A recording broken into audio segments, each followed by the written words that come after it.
नमस्कार, पेश है आज के मुख्य समाचार। जी हाँ दोस्तों, SBI अलर्ट, स्टेट बैंक की internet banking, YONO light, UPI सुविधाएं 11 दिसंबर को रहेंगी बंद। तो दोस्तों हो जाओ सावधान और पहले से ही कर ले अपने काम, यानी कि 10 बजे तक अपने काम कर लो। उसके बाद ये सुविधाएं योनो लाइट, UPI सुविधा बंद हो जाएगी। राष्ट्रीय ऊर्जा संरक्षण दिवस के अवसर पर CSL करेगी 10 रुपये में LED बल्ब का वितरण। देश में ओमिक्रॉन के 9 और मामले मिले। गुजरात के जामनगर में 2 और महाराष्ट्र में 7 केस मिलने से हड़कंप। एशिया की सबसे बड़ी बस्ती मुंबई के धारावी में मिला ओमिक्रॉन का केस। स्वास्थ्य मंत्री बोले फिलहाल राज्य में लॉकडाउन जैसी स्थिति नहीं। ओमिक्रॉन को लेकर WHO की चेतावनी। वैक्सीन जमाखोरी से महामारी लंबी चलने का खतरा। भारत के कोविड वैक्सीन सर्टिफिकेट को 108 देशों ने दी मान्यता। अक्टूबर में औद्योगिक उत्पादन में 3.2% की बढ़त। पावर और मैन्युफैक्चरिंग सेक्टर का बेहतर प्रदर्शन। 11 दिसंबर को सरयू नहर राष्ट्रीय परियोजना का उद्घाटन करेंगे प्रधानमंत्री नरेंद्र मोदी। यूपी के किसानों को बड़ा तोहफा देंगे PM। शनिवार को बलरामपुर में करेंगे सरयू नहर राष्ट्रीय परियोजना का उद्घाटन।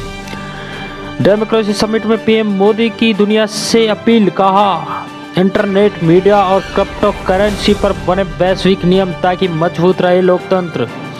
GST कलेक्शन के लिए आज से जबरदस्त रहा नवंबर। अब तक के दूसरे सबसे ऊंचे आंकड़े पर पहुंचा संग्रह। मोदी ने सोशल मीडिया व क्रिप्टो करेंसी के लिए वैश्विक नियमों को लेकर संयुक्त प्रयास का समर्थन किया। मुकेश अंबानी का नया प्लान।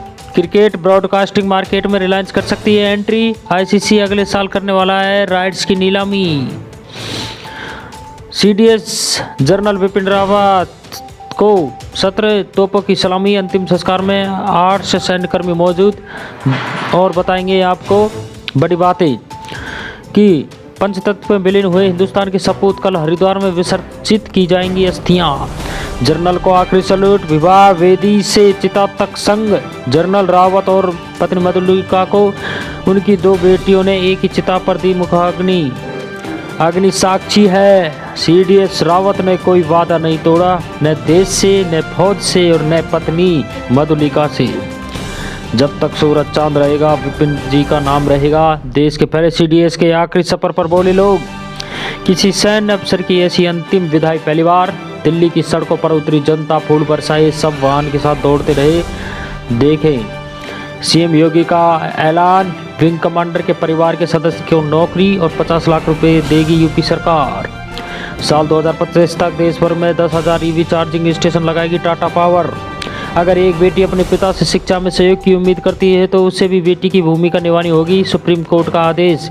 एक वैवाहिक विवाद की सुनवाई करते हुए सुप्रीम कोर्ट ने हाल ही में कहा है कि अगर एक बेटी ये उम्मीद करती है कि उसके पिता उसकी पढ़ाई लिखाई का समर्थन करें तो उसे भी एक बेटी के रूप में अपनी भूमिका निभानी होगी।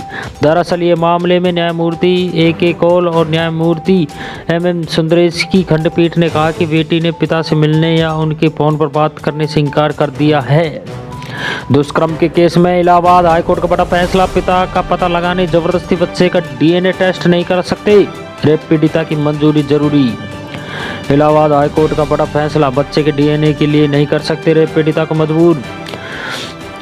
Weather update. भारत के 2-3 हिस्सों में बढ़ेगी ठंड। तमिलनाडु समेत कई राज्यों में बारिश के आसार। जी हाँ दोस्तों, और बता देते हैं आपको कि गोल्ड सिल्वर सोने की कीमत में इजाफा। चांदी का दाम 615 रुपये कम हुआ। जानिए ताज़ा भाव। सोना महंगा हो गया, इसमें 61 रुपये की तेज़ी दर्ज की गई है।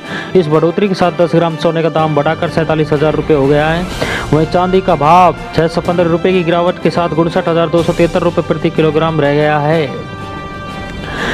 1 साल के लंबे वक्त के बाद खुलेगा दिल्ली जयपुर हाईवे। आज बॉर्डर से हटेंगे आंदोलनकारी किसान। स्थगित होने पर महिला किसानों ने केक काट मनाया जीत का जश्न। DJ पर किया भांगड़ा। रेलवे में सरकारी नौकरी का अवसर। RCC ग्रुप D भर्ती में 5.25 लाख अभ्यर्थी फिर से कर सकेंगे आवेदन। इनमें से 4,85,607 अभ्यर्थियों के आवेदन निरस्त कर दिए गए थे। रेलवे की इस भर्ती में ग्रुप D की 101.3 लाख वैकेंसी भरी जाएंगी। ये दोस्तों ये थे अब तक के मुख्य समाचार। थैंक यू, बहुत बहुत धन्यवाद।